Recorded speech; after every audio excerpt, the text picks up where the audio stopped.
dem uy ji sa yoonu réew wóolu sa bopp nag. booba day fekk mu doon yoonu comme yoon wi tey. waaw defal ndànk yoonu Macky Sall non defal ndànk non grand nag xam nga man je ne fais pas de comparaison yow yaay comparé man je ne fais pas de comparaison. alhamdulilah parce que mënoo comparer. non j'ai dit je ne fais pas de comparaison j'ai dit su ko neexoon mu def ko su ko neexoon keneen ak keneen def ko mais dañoo gëm suñu yoonu réew. defal ndànk même ma ñëw c'est boo ne ma je ne fais pas de comparaison. te yow nga ne ma Farba bu ko neexoon mu def comme Sonko loolu nu mu tudd. waaw moom laa la wax c'est-à-dire dama ne. comparaison boobu nag moo tax ma ne la ñaari justice yi ñoo bokkul. gis nga nag man justice li ma doon wax ci justice démb moom laa ci justice tey soppeekul de sa bos moo soppeeku mais man sama bos moo soppeeku. waaw justice léegi moom. quand je parle de la justice je ne parle pas du procureur waaw wala déet mais yéen da ngeen jël la justice c'est pas le procureur. très bien. yéen da ngeen jël procureur rek man fii li ma doon wax procureur dafa mës a far te day far nag te il dépend du ministre de la justice qui est une autorité politique. d'accord naa ne il dépend du ministre mais taxul mu far. procureur ci dëgg lay far dafay far. ci dëgg lay far. dafay far ci dëgg pour mu leer procureur ci dëgg lay far. dafay far ci dëgg. su la neexee sa xalaat la. alhamdulilah mais day far ci dëgg. day far xam nga tax ma ne day far xam nga tax ma ne day far. yow lay déglu def na mandat de dépôt Abdou Nguer yóbbu ko instruction tegu ko fenn. lu tax nga ne tegu ko fenn. tegu ko fenn. lu tax nga ne tegu ko fenn xam nga tax ma ne tegu ko fenn lan lañ toppee Abdou Nguer yoo xam nga. yow laay déglu. yoo xam nga. yow laay déglu diffusion de fausse nouvelle. man Abdou Nguer du ma ko siiw. wala les faits. les faits. man Abdou Nguer du ma ko siiw. koo xamante dafay taxaw naan bu ma fay ma saaga diw. kooku lan laa. musu ko wax du ma ko siiw. il ne l'a jamais dit. moo ko wax maa ko dégg. musu ko wax. moo ko wax maa ko dégg. musu ko wax. moo ko wax maa ko dégg. ku ma fay ma saaga diw. moo ko wax. te boo duggee ci internet léegi mu génn ko. bés boo ko génnee rek après ñu wax ci.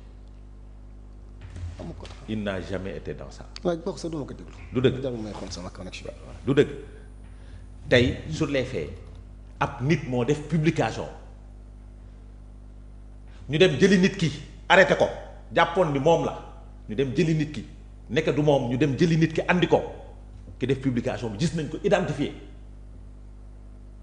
mu ne man maa def publication bi xaw ma Abdou Nguer ci ndey xaw ma ko ci bàyyi dama ko bëggal sama bopp bàyyi leen ko mu ñibbi man ngeen téye ma ñu ne ko déedéet yéen ñaan yëpp la ñuy dugal tëj yóbbu leen instruction pour diffusion de fausses nouvelles.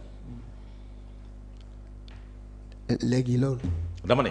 yow loolu sa déglu gis-gis boobu waa déglu waa déglu bàyyi ma terminer bàyyi ma terminer waa da may déglu rek dama lay déglu rek. waaw déglu naa procureur moo requérir moo yóbbu Abdou Nguer instruction requérir mandat de dépôt juge bi du ko teggi da koy def da koy day exécuter parce que charte code pénal moo ko wax code de procédure pénale moo ko may procureur moo def loolu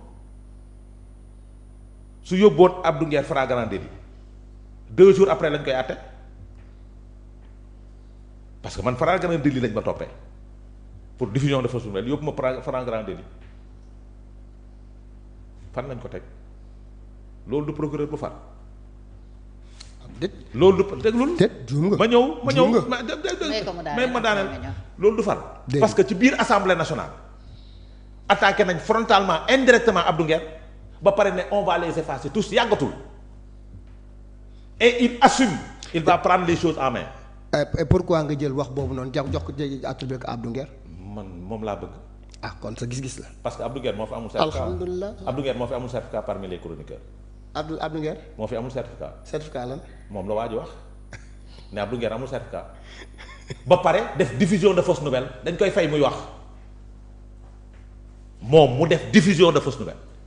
xam nga booy accuser nit ne dafa def diffusion il faut nga teg du fay ci lenn. mais li mu wax amul. moom li mu wax waxul Abdou Nguer waxul tur. yow yaa jël Abdou Nguer def fa tur. dafa ne ñun man ñi sax ci laa bokk. yow yaa jël wax man mii sax ci laa bokk yaa jël wax ji teg fa Abdou Nguer ba pare def ko diffusion de. j'ai dit man mii sax ci laa bokk. mais moom li mu wax jàppal na am. tu te sens visé am na fii ñu fiy fayee. je me sens visé. am na fii ñu koy fayee ñu fiy fayee moom Abdou Nguer sa bokk na si fekk ndax moom moo wax ne ku ma fay ma saaga diw. kan moo fi fayeeku. moom nee na ku ma fay ma saaga diw. déedéet kon kay am na ñu koy fay moo tax ma wax loolu. déedéet xam nga nag grand. amul la sa appréciation. xam nga nit bu taxee ba tax ku ma fay ma saaga diw. Diagne may ma man fi ma toog ku ma naw laa doo waxee sa teeyaayu bakkan. ati moom moo wax lii waa defal ndànk rek. donte wax ji nangu ko moom moo ko wax. waa déglu da nga ne Abdou Nguer moo wax lii. waaw yow donc nga jàpp ni am na. waaw waaw. ma ne la man donc waa déglu waa defal ndànk rek. waa defal ndànk rek. yow mi ko déggul waa déglu ma waa déglul. yow noonu nga déggee. waaw pourquoi doo nangu man ma déggee ni Ousmane Sonko moo waxoon Farba Ngom dinañ la tëj sa dernière élection ngi nii. doo nangu man ma déggee ko ni moom moo tëjlu Ousmane Sonko moo ko tëjlu doo nangu ma déggee non defal ndànk da ngay nangu ma déggee ni su ma la nangulee yow mi ngay déggee. ku nekk ak sa interprétation nangul man ma déggee ni Ousmane Sonko moo ne ko amul certificat ñu koy fay muy wax dootul waxati ay j'assume que moom moo tëj Abdou Nguer da nga koy nangu.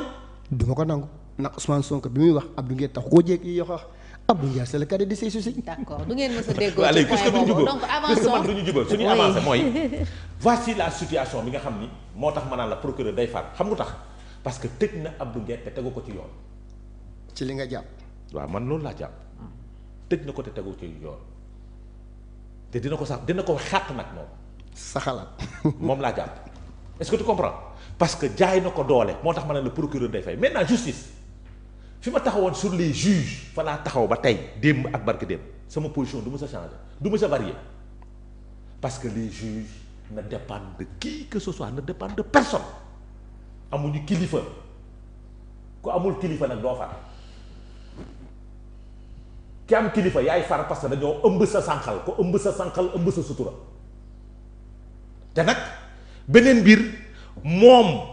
suñu premier ministre moo toogoon déclaration de office ne su ma nee procureur su ma nee ministre jàppal tel mu daf ko war a jàpp boo ko wax jàppal Déthié Fall daf ko war a jàpp exemple boobu la jël kon mun nga dindi suñu xel mii ni kuñ fi jàpp Ousmane Sonko moo ko santaane wax naa leen fii sax fii wax naa ko fii sa biir plateau ne arrestation Azoura sax Ousmane Sonko la neex wax naa ko fii parce que dafay déranger waa ji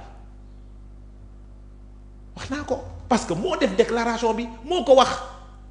donc mënoo dindi perception boobu ma am ci loolu mënoo ko dindi loolu sama position la maintenant dinaa la nangul nag sa xalaat parce que loolu est l'objet du débat donc dans cette situation Fatou soo ma nee que on n'a pas violé les droits de Farba ma ne la déet parce que ba ñuy dindi malaanu fii raay ba ñeneen ñëpp dañoo andi ay documents andi teg ñeneen ñëpp fii kuñ fi mën ni dindi sa malaat même pour Khalifa Sall rapport IGE teg nañ ko dafa bokkoon ci dossier seulement Farba 4 lettres de transmission lañ joxe seulement pour Farba pourquoi. parce que le dossier est sensible.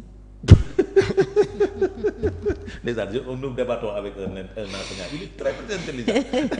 très futé comme yow rek parce que le dossier ne doit pas être mis à la disposition du. moo tax ma naan la bravo.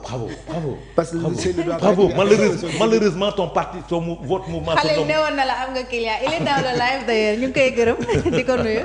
donc xamal li nga koy wax na mi ngi lay seetaan. voilà donc non dawul sama copain. collègue nangu nga. yaa ngi delloo avance xale lañ lay dégg de. non damay bañ après moom damay bañ mu woo ma téléphone quoi donc pour te dire moi c'est un plaisir de t'avoir sur le plateau c'est un réel plaisir et j'apparte naa ne les mardi sax des fois xale dina tëbal nga ñëw. man moom amul problème maa ngi fii tout près. ñu koy awante yéen ñaar en tout cas mardi ànd dëggal jubal la. waaw ànd non mais c'est-à-dire dans le terme ànd dëggal jubal laa bëggoon ñëw soo nekkee ci ànd dëggal jubal. wallahi da nga war a nekk ci ànd dëggal jubal. wallahi parce que nag waroo nangu ñeneen ñi ñu lever seen immunité parlementaire joxe ay documents joxe ay rapports joxe ay nangam mbennum Farba Ngom ñu joxe 4 lettres de transmission. su nekkoon yow la doo ko nangu. Adama c'est-à-dire man li ma jàpp. te nanguloo ma beneen mbir beneen mbir bàyyi ma rek ma leeral fa li ma jàpp te nanguloo ma ko. waaw mooy la sensibilité. des documents yi nga xamante ne moo concerne Farba mën na tax juge bi du ko mettre à la disposition. est-ce que mën naa la wax leen bu ko defee ñu génne yeneen. ah kon donc ça veut dire que les députés dañuy génne ay informations. waaw ça c'est des accusations jàpp naa ne. ça c'est des te pourtant nag bañ leen joxee. jàpp naa ne loolu lay def déglul bañ leen joxee rapport yenn rapports yi génnewuñu ko. te gis naa fi tam. te gis naa fi ay députés yu génn ay affaires. j'ai dit bañ leen joxe Sonko defal nag Sonko. non defal nag Sonko. j'ai dit bañ leen joxee rapport yi génnewuñu ko. nee naa la avec Khalifa Sall gën jox nañ leen rapport IGE kenn gisagul rapport IGE boobu. avec Sonko nag. non rapport Sonko ban. ce sont pas les députés. ce sont pas les députés. non député yi la. député yi la avec Sonko fii lañ gis un journaliste toog. jël rapport d'enquête bu gendarmerie. député yi la non defal ndànk. fii la ñu toog avant dossier bi di àgg ci député yi ñu jël rapport d'enquête gendarmerie qui est censé être confidentiel ñu teg ko di def live arrêtez quoi s'il vous plaît arrêtez document musul fuité à l'Assemblée nationale musul am muy législature bi muy législature bi. en tout cas non déglul je considère j'ai respect non déglul si le juge n'a pas donné le rapport du j'ai dit certif, déglul c'est parce que grand moi je respecte ces députés là. et je parce respecte que CENTIF moom de ce que j'en sais et loolu je le tiens de quelqu'un qui a dirigé la CENTIF nee na ma seen lépp dañ koy def en toute discrétion voilà. même bu ñu jotee yenn signalement yi dañuy gaaw pour ne pas que les preuves disparaissent wala ñu am yenn mouvement yi ñu def ci mbiram xaalis la ku la wax fa laa ko jëlee je connais d'autres présidents d'autres anciens présidents donc dañuy gaawantu ci ce que je veux dire pour bañ gaa yi daw voilà ci liggéey bi aussi duñ ko siiwal moom non dama ne déglul pour lever l'immunité parlementaire d'un député, on a besoin d'acuments pour étayer l'argumentaire. Ok. On ne doit pas lever l'immunité d'un député ci waya waya. non du waya waya de mais su député yi jotee lu leen convaincre que la levée de l'immunité parlementaire non la lettre de transmission du ministre du waya waya de attention sur ce point Adama la demande de l'immunité parlementaire du procureur du waya waya de voilà d'accord attention voilà d'accord nangu naan sa xalaat de alhamdulilah jàpp naan waya waya déedéet loolu moom duma ko nangu duma ko nangu mukk yow nga respecter la justice bi la demande de transmis la lettre de transmission la demande transmission kii la lettre de transmission du ministre la demande de levée du c'est une autorité politique non par la lettre de transmission lan la indi c'est une autorité politique c'est une autorité politique c'est une autorité politique donc le procureur est une autorité politique et je vous dis le procureur est une autorité non déglu j'ai dit je ne parle pas du procureur mais attention le procureur dépend du ministère de la justice mais le procureur n'est pas une autorité politique grand déglu dama ne le procureur n'est pas une autorité politique gis nga Rebeuss dara du fa réer dëgg ma delloo la Rebeuss dara du fa réer man moom Cap Manuel dara du fa réer xaw ma fa lu bari waaw déglu rek Cap Manuel prison yi bokk dara du fa réer man moom xaw ma fa lu bari gan gu bees bu fa dugg su nekkee trésor dinañ xam ne gan gi dugg na fa trésor la ne woon